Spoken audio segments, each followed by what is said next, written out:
आप बिना कुंडली देखे ये कैसे जान सकते हैं कि आप पर किस ग्रह का दोष है और उससे बचने का आपको क्या उपाय करना है। अगर आपको कोई ये चीज़ें बता दे और बहुत ही साधारण भाषा में, तब आपको कैसा लगेगा। ये बहुत महत्वपूर्ण जानकारी है और आज की वीडियो में मैं हर ग्रह के लिए ज़्यादा से ज़्यादा 2 से 3 ऐसे लक्षण बताने जा रहा हूँ। अगर ये लक्षण आपको अपने जीवन में घटित होते हुए दिखें तो आप बिल्कुल फ़ौरन समझ जाएंगे कि आपके ऊपर किस ग्रह का प्रकोप है या किस ग्रह की बुरी छाया है, और अगर है तो उससे बचने के लिए आपको क्या उपाय करना है। नमस्कार दोस्तों, मेरा नाम है एस्ट्रो शिवम पंडित। मैं आप सभी का स्वागत करता हूं अपने यूट्यूब चैनल श्री विद्या एस्ट्रो में, जहां पर आपको ज्योतिष से संबंधित बहुत महत्वपूर्ण वीडियोस बताई जाती हैं। राशिफल से लेकर के ज्योतिष के महत्वपूर्ण पहलुओं के बारे में आपको बताया जाता है।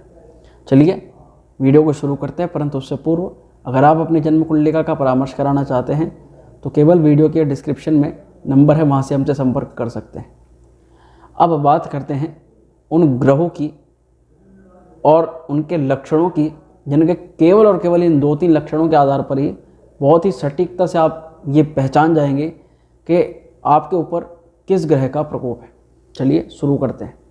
तो सबसे पहले ग्रहों के राजा और जिनके ग्रहों में सबसे पहले बात होती है सूर्य नारायण। अगर सूर्य नारायण किसी भी स्थिति में आपकी कुंडली के अंदर खराब हो रहे हैं तब आपको ये लक्षण दिख सकते हैं कि व्यक्ति के बहुत लंबे समय से उसके पिता के साथ में संबंध अच्छे ना बने, और ऐसे लोगों को त्वचा से संबंधित रोग भी अधिकतर हो जाता है। कहीं ना कहीं हड्डियों से संबंधित समस्या उत्पन्न हो सकती है, या फिर नेत्र विकार, नेत्रों में जलन की समस्या रह सकती है। इसी के अलावा पिता का बार बार चोट लगना, पिता का स्वास्थ्य बहुत ज़्यादा खराब रहना आपकी लक्षण दिखाता है कि कुंडली के अंदर सूर्य खराब अवस्था में हो सकता है।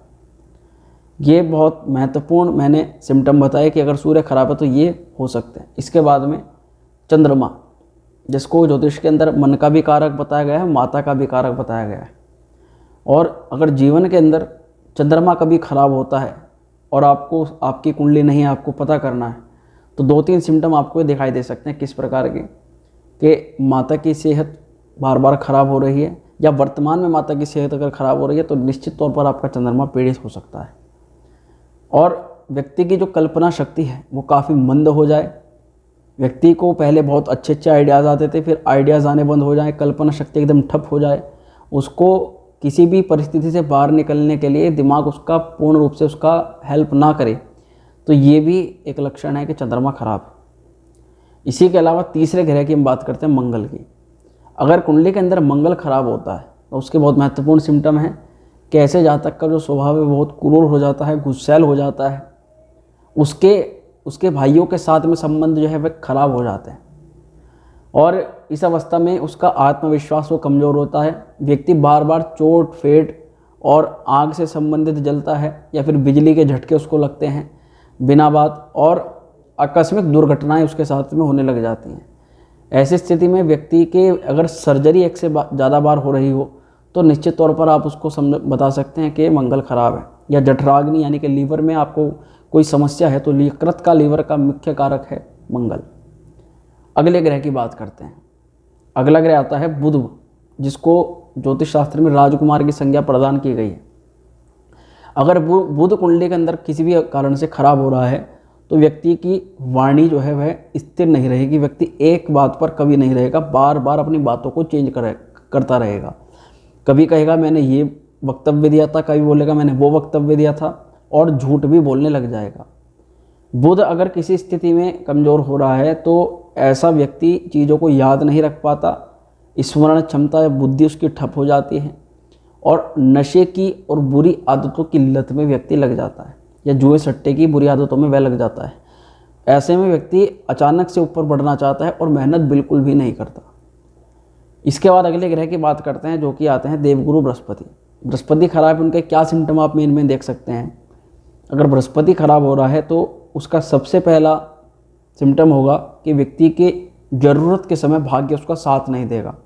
दूसरा है कि उसके विवाह में जो है देर होगी, वैवाहिक जीवन बिल्कुल अस्त व्यस्त रहेगा और विवाह में वह बहुत ज़्यादा परेशानी फेस करेगा।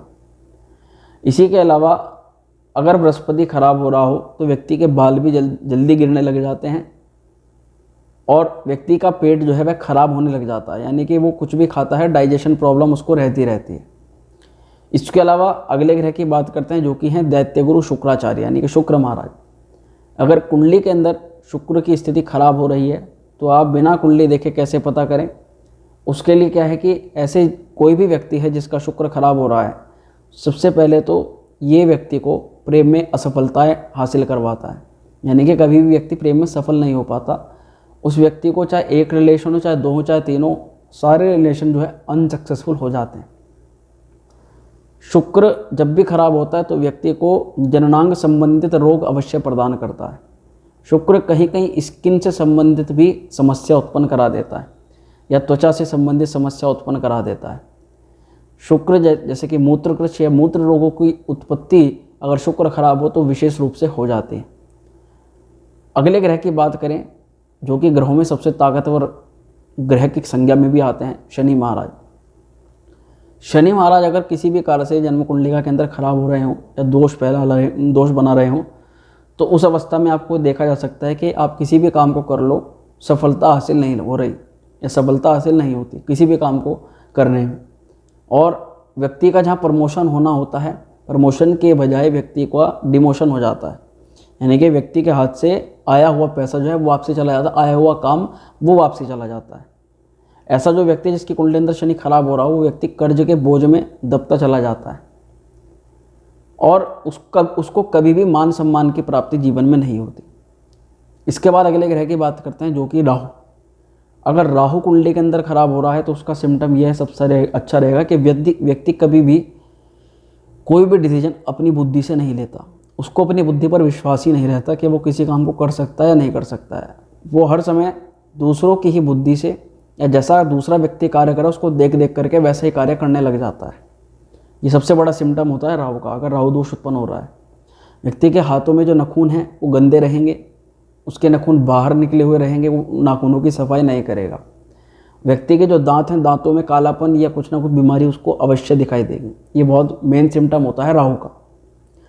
और अगर वह घर में श्वान पालते हैं, कुत्ता पालते हैं या कोई भी जानवर पालते हैं, सबसे पहले तो श्वान यानी कि कुत्ते पर बात आती है तो वह बहुत शीघ्र यानी कि जल्दी मर जाता है। ये भी एक सिम्टम है राहु दोष का। इसके बाद में अगले ग्रह की बात करते हैं जो है केतु महाराज। अगर केतु किसी भी कारण से कुंडली के अंदर खराब हो रहे हैं या दोष फैला रहे हैं, उस अवस्था में क्या होगा कि व्यक्ति के जोड़ों में दर्द होगा, जॉइंट्स पेन होगा और मूत्र से संबंधित मुख्य बीमारियां होंगी।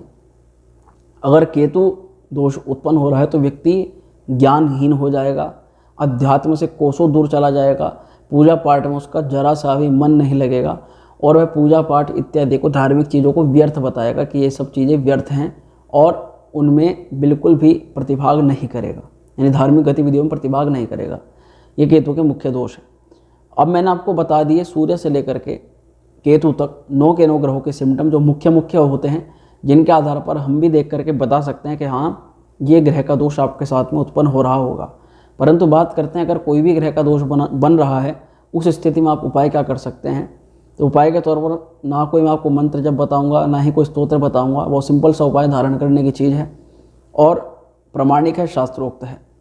अगर सूर्य से लेकर के केतु तक 9 ग्रहों में कोई भी ग्रह दोष उत्पन्न हो रहा है तो मैं आपको एक एक करके बताऊंगा। सूर्य का दोष है तो 1 मुखी रुद्राक्ष, चंद्रमा का दोष है तो 2 मुखी रुद्राक्ष, मंगल का दोष है तो 3 मुखी रुद्राक्ष, बुध का दोष है तो 4 मुखी रुद्राक्ष, बृहस्पति का दोष है तो 5 मुखी रुद्राक्ष, शुक्र का दोष है तो 6 मुखी रुद्राक्ष, शनि का दोष है तो 7 मुखी रुद्राक्ष, राहु का दोष है तो 8 मुखी रुद्राक्ष, अगर केतु का दोष है तो 9 मुखी रुद्राक्ष। जिस भी ग्रह का दोष हो उससे संबंधित रुद्राक्ष मैंने आपको बता दिया। उस रुद्राक्ष को सीधा आपको गले में धारण कर लेना है सोमवार के